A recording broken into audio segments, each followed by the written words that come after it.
The Assistant Secretary of State and author of Saving Democratic Foreign Policy, How Democrats Can Earn the American People's Trust to Lead the World Once Again. Welcome, Joel. It's good to have you here on this. So, thanks, Alex. It would appear that President Trump's comments to Fox News today and that which he's also added on social media, on Truth Social, they seem to be putting the talks at risk. I mean, look, he warned Iran that they're going to take over the Strait, or the U.S. will, and you won't even make it back to your effing country. And that the U.S. would take over, collect tolls if Iran doesn't make a deal. What do you make of his threatening tactics to negotiate, and how hard might it be for Pakistan to try to salvage these talks?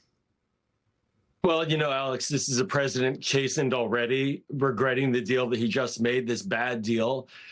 He's put us, the United States, in a position where we are now chasing the Iranians at the table.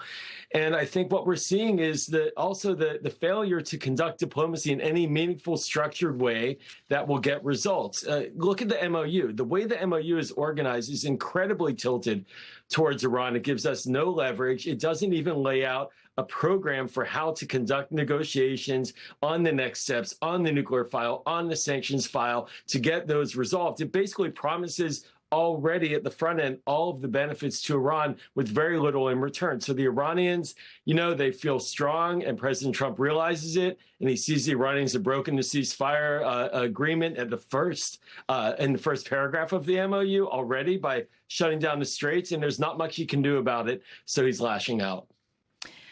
So Vice President Vance described the talks there in Switzerland as technical in nature.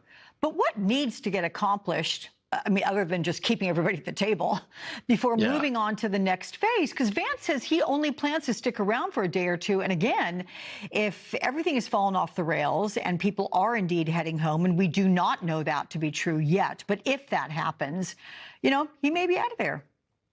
Yeah, well, you know, Alex, technical in nature is a very strange way to describe it, because everything in Middle East diplomacy is technical in nature. Everything in Middle East diplomacy relies upon very narrow word definitions and very structured agreements that both sides view as identical in terms of their language. And what it also requires is behind-the-scenes diplomacy. I got to add, you know, this idea that the president can just throw bombs from 5,000 miles away through Truth Social posts is completely antithetical to an effective diplomatic strategy where you get all of the experts around the table, which goes to another issue. Who are our experts? Do we have full expert teams? You know, during the Obama administration, when our teams negotiated the JCPOA, there were ultimately 2 years worth of discussions based upon interim agreements, and earlier than that, not an agreement, but diplomacy, technical expertise ad nauseum. Jared Kushner and Steve Witkoff are not technical experts, and so they need to get out of the way and let our folks from the DOE, from the intelligence community, from the State Department, if there are any left, to do the negotiating. And right now, I'm concerned that we don't have that structure yet defined. Can you remind viewers, you know, we're looking at 11 years ago when the JCPOA was being negotiated. Were there these fits and starts as it was being negotiated, or did that 2-year lead up take care of that which we saw in public?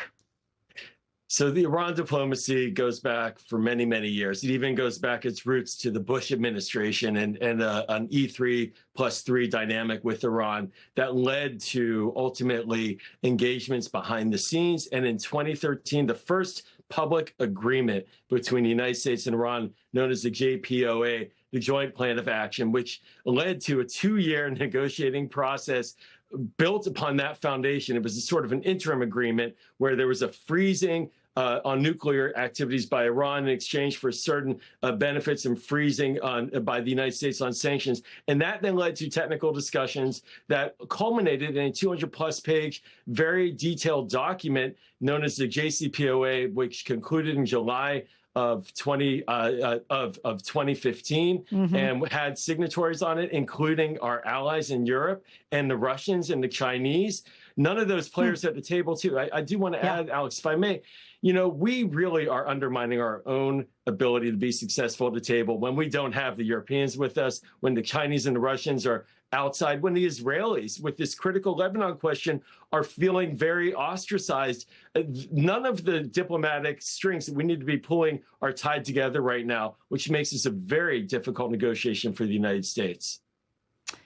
I'm glad you ironed it all out for us, both present day and what we had going on, I don't know, 11, 12, 13 years ago. Joel Rubin, thank you so much.